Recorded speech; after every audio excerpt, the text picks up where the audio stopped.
Hi, I'm Paige Hulsey. I'm the author of the children's book, Little Tree in a Big Forest, and today we're going to read it together. While you're reading it, notice this squirrel and how he kind of plants a tree in his own way.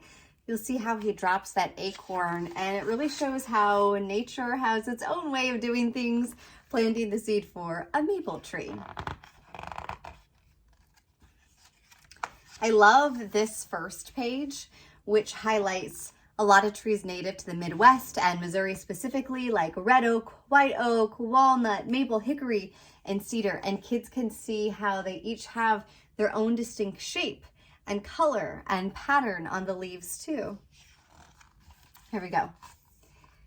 Deep in the woods, a small oak tree stood, but he wasn't alone. In the vast forest, so many trees, walnut and hickory, maple and cedar, red and white oak, and more made their home. Huge trees crowded the forest, stretching tall, reaching for the sky. Hidden beneath their towering trunks and wide branches, the little oak could barely feel any light.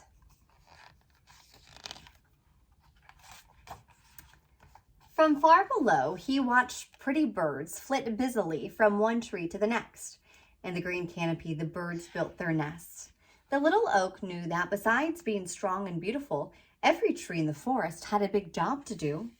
As they grow tall, trees clean the air, they feed the bugs and offer shelter for creatures large and small.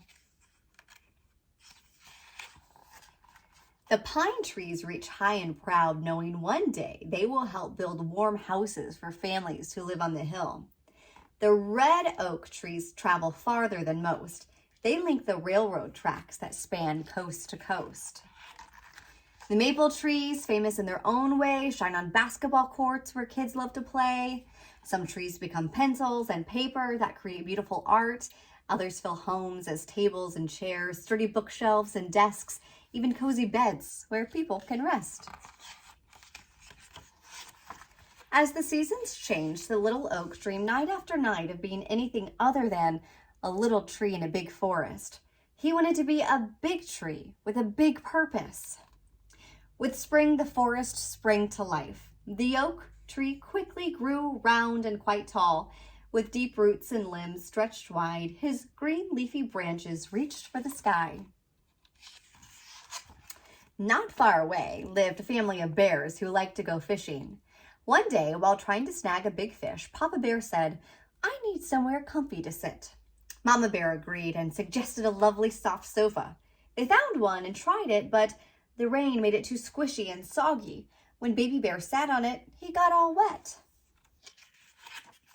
Next, they considered a nice metal bench. They found one and tried it, but in the bright summer sun, the metal got hot and burned Baby Bear's bum.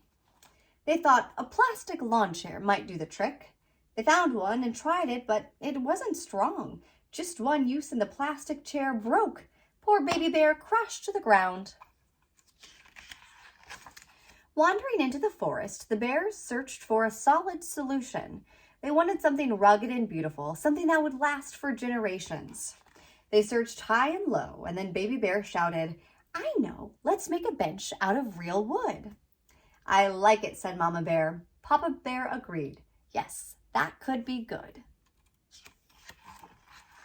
At that, all the trees stood at attention, each one hoping to be the tree that was chosen. And that's when Papa Bear spotted the oak that was no longer little.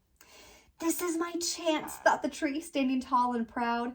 "I wanted a big purpose, and those bears sure are big. It's a good thing I grew to be so sturdy and strong." On the way to his new home, the tree thought about how much he had grown. From a little acorn, then a sprig, he had become a great oak, and now he looked forward to the job that awaited.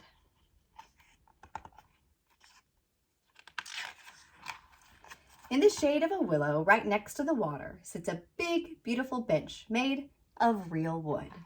Never too wet or too hot or too weak, strong and sturdy, that wooden bench is always just right.